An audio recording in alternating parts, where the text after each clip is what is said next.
This is what I'm talking about, ladies and gentlemen. When I say to somebody, Game of Thrones is the greatest show on TV right now, and they say back to me something like, it's not better than 2.5 Men, or it's not better than Hoarders, or it's not better than the Big Bang Theory, I get upset. The Big Bang Theory is pretty good, but it's nowhere near Game of Thrones. Game of Thrones is the kind of show that gets in your skin.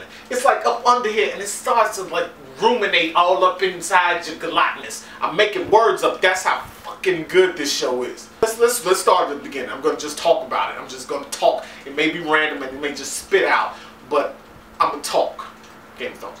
We start out with a shot of Stannis on a boat heading to Bravos. You get to see the city, right? You see the giant Titan. You get to see the city. It's an amazing shot. It's beautiful. It looks great. And it's just like, you're like, oh, you don't get to see that much of Essos besides where Dany is right now. So it's good to see. We hear so much about the Iron Bank, the Iron Bank. Oh, shit, it's the Iron Bank. Didn't know what it was, but I got to see it. So that was good. They have this conversation with the Iron Bank, and it's like these 3 guys that run the bank, or they're just representatives or whatever.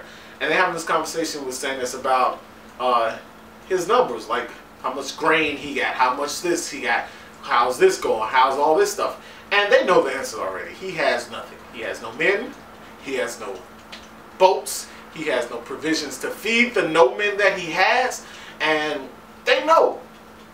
So they're just like, from a financial standpoint, from a number standpoint, this isn't gonna work. Have you heard of Chase? Chase might be able to help you out. We can't. And Sir Davos is like, Tywin is old, okay? This dude got to be about 130, 140 years old. He old. He's going to drop any day now. And when he does, you know who's going to be running everything? A little boy, okay? Stannis is in his prime right now. No, he's not. Stannis is like 50. That's not anybody's prime. I'm sorry for the older people. No. 30, 35, 40, prime-ish, okay? That ain't your prime. But, whatever. It's fine. They're having this conversation, and he convinces the Iron Bank to, you know, back him.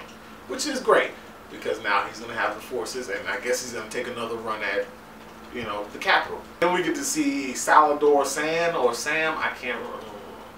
And I automatically thought back to when he was like, I want to fuck your queen.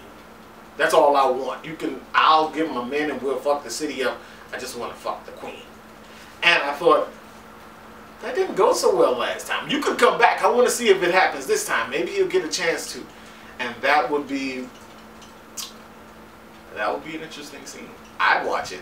I don't mean like in the, whatever. I'd watch it. It seems like everything's starting to come into play for Stannis, and there was no Melisandre, which I was kind of sad about. I like that lady. She's creepy as fuck. She's hot. She queefs dark matter apparently, and that's cool. I mean, it kills people. I don't think that's cool, but like she's an interesting person. Theon Greyjoy's sister Yara's like, you know what? Let's go get my brother. They cut his dick off. His dick is gone. They done fucked him up enough. We going to save him. So they come to where, I guess the Dreadfort, right? They come to the Dreadfort looking for Theon or Reek, and they find him. They fighting off Ramsay's men. Ramsay's upstairs having sex with that girl from episode 1, and they're going through the fight and they're doing everything, and they find him. He's not in the dungeons. He's in a cage sleeping on the floor with the other dogs.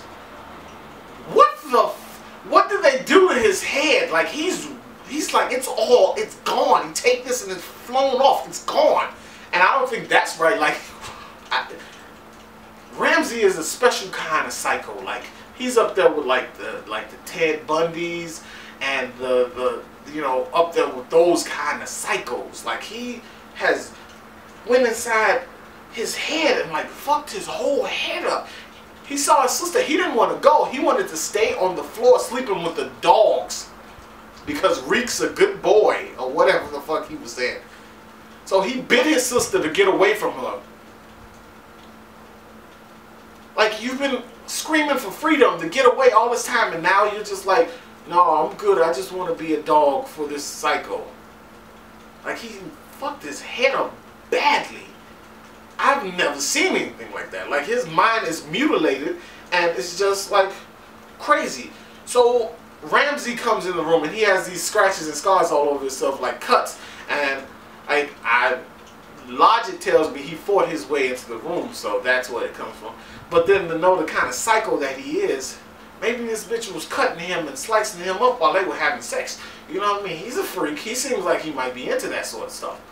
So I got to wondering about, where are those sex scars and scratches, or is it, you know, he was just fighting? He was shirtless, so maybe it was from fighting. Yara leaves because she didn't get a chance to save him.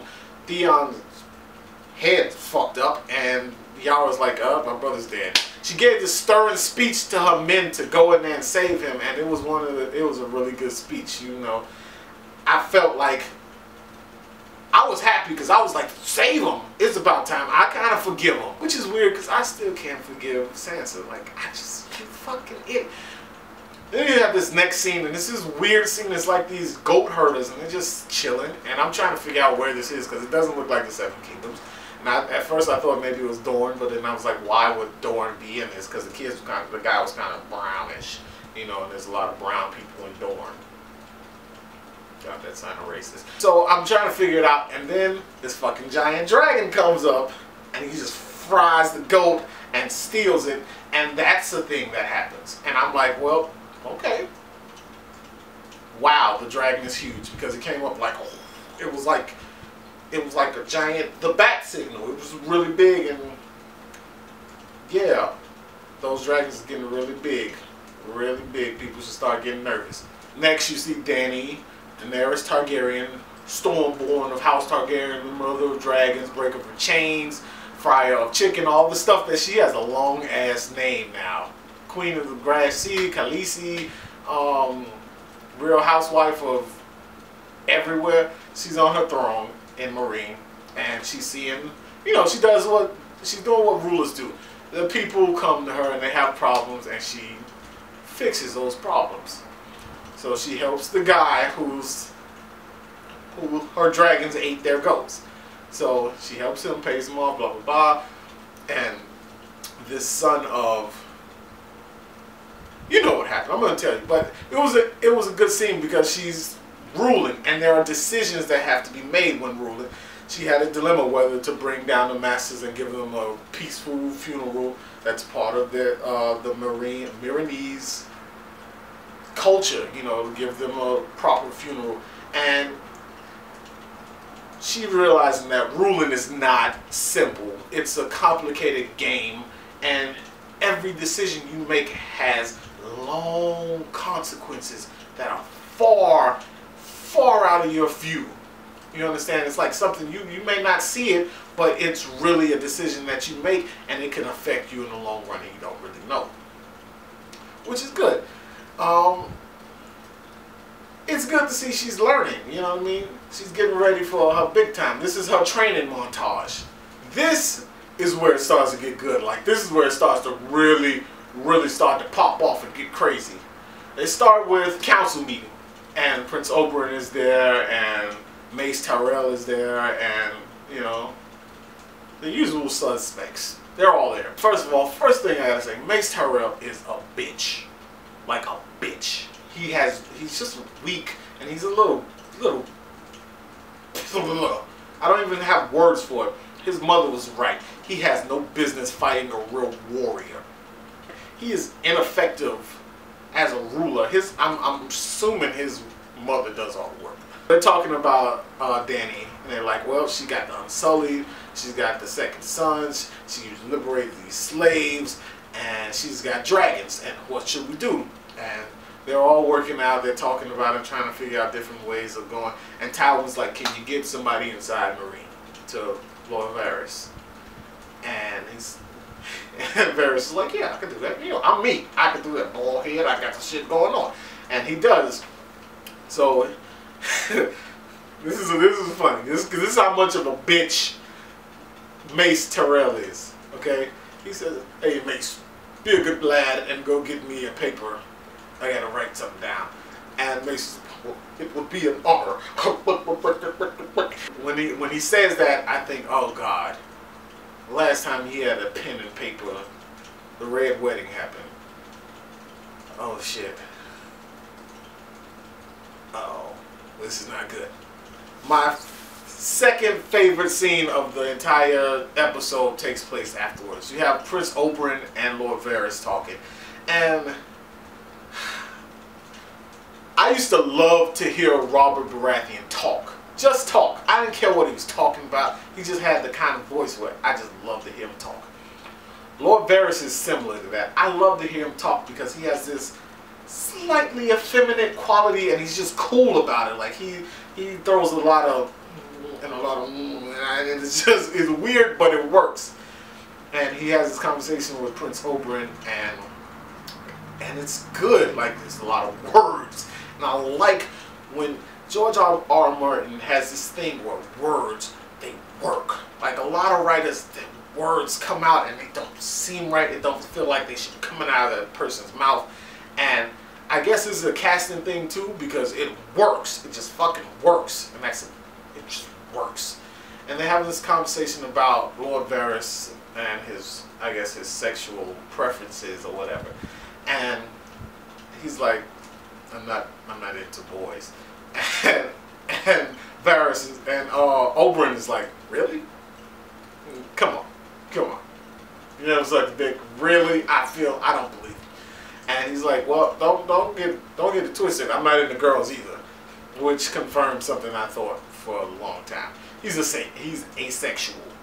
He's asexual. He's asexual, meaning he could care less about dick or pussy, and that's cool, and it works for his character too.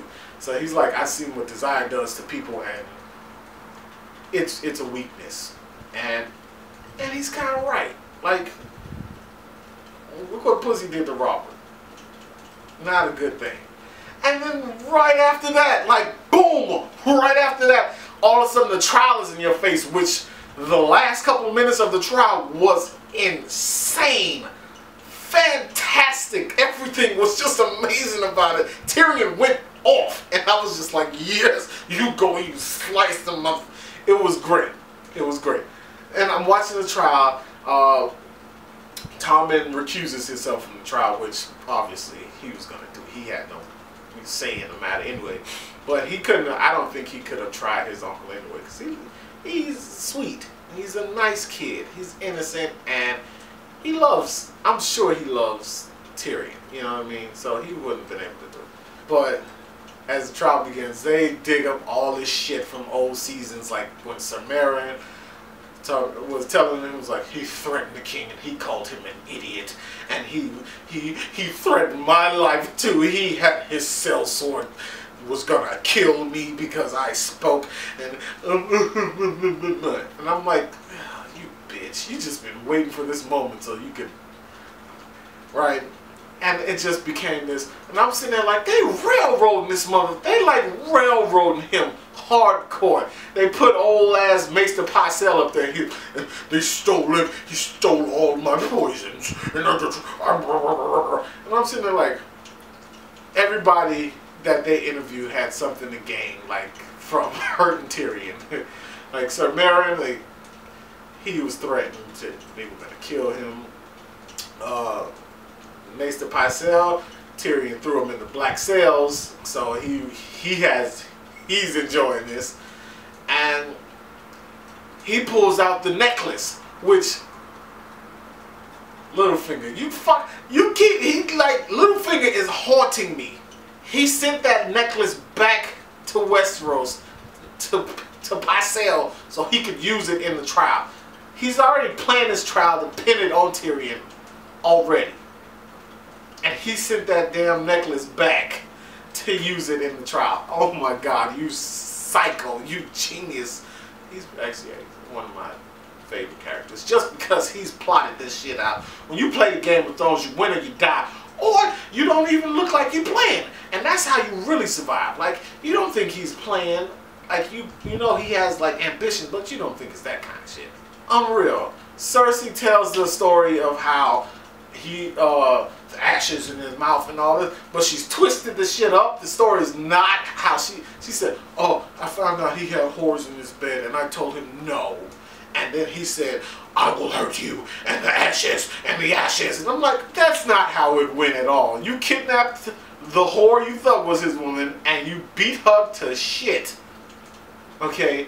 That's what really happened. But no, we're not talking about that. That's not what happened. They're full of shit. It's amazing though to watch this thing. And they're like really, Tyrion tried to speak and they were like, no, you don't get to, you speak when I decide you speak. Which never came. Okay, he had to say something on his own. Alright, so after they took a break from it, and Jamie's watching this, and he's like, oh, they're railroading this nigga. They are railroading my brother. I have to do something. So he goes in on Tywin, and he's like, look, he didn't do this. Why are y'all doing this to him? And he's like, he killed his king. He said, I did too. I fucking killed my king too. Do you know what my king said? He told me to come and take your head. And Tywin kind of looked, for a briefest second, he looked like a little shocked. Like, what? That motherfucker said that about me?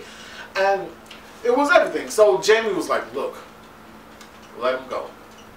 If you let him go, I will leave the gold cloaks. I will give you what you want. I will get married, have kids, do all the all that shit. I'll do it. And Ty was like, done. Not even like, it's not even the thought. He didn't even say, let me think about it. He was just like, done. He just took it. It was done. And I was thinking like, wow. Really? They're going to throw Tyrion into the Night's Watch, which is a fucking death sentence anyway. He's a fucking dwarf. There are literally giants coming to the wall right now. He's going to fucking die if he goes to the wall.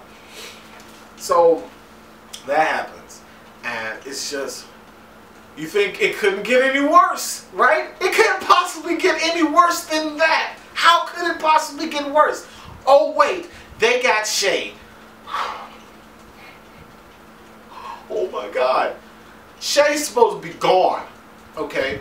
They get Shay. She tells them the story of how she got to his service. She lies and says that she heard him plotting with Sansa to kill Joffrey, and tells this whole bullshit story.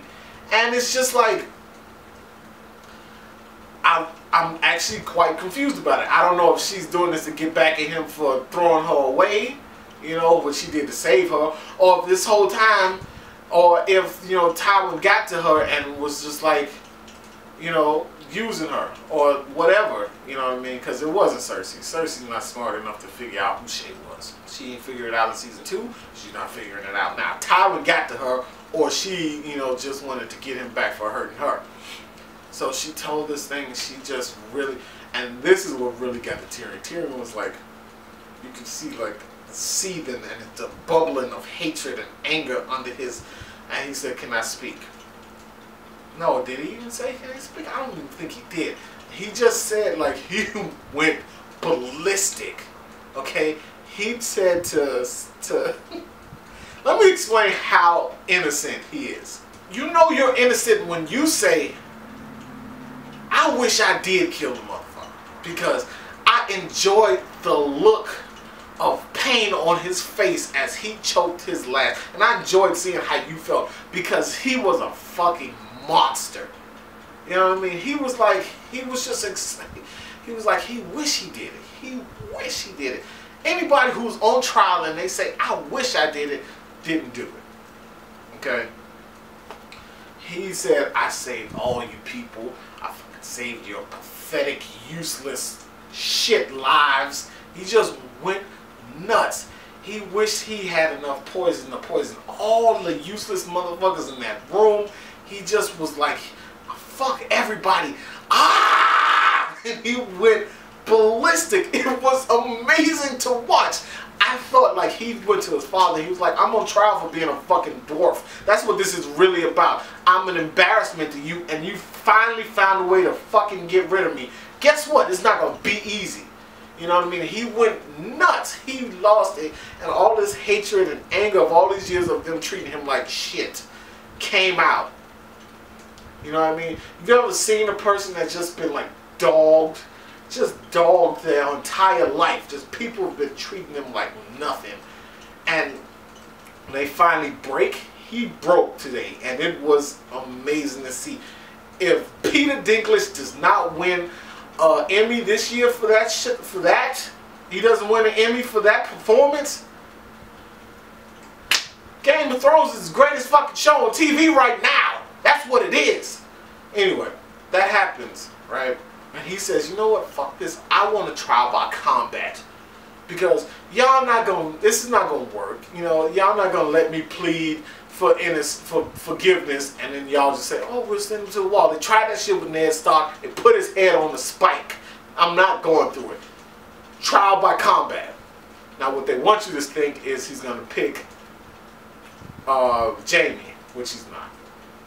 Because, I'll tell you why. Because if you see in the previews for the trailer for the whole season, it's the big fight between Prince Oberyn and the Mountain.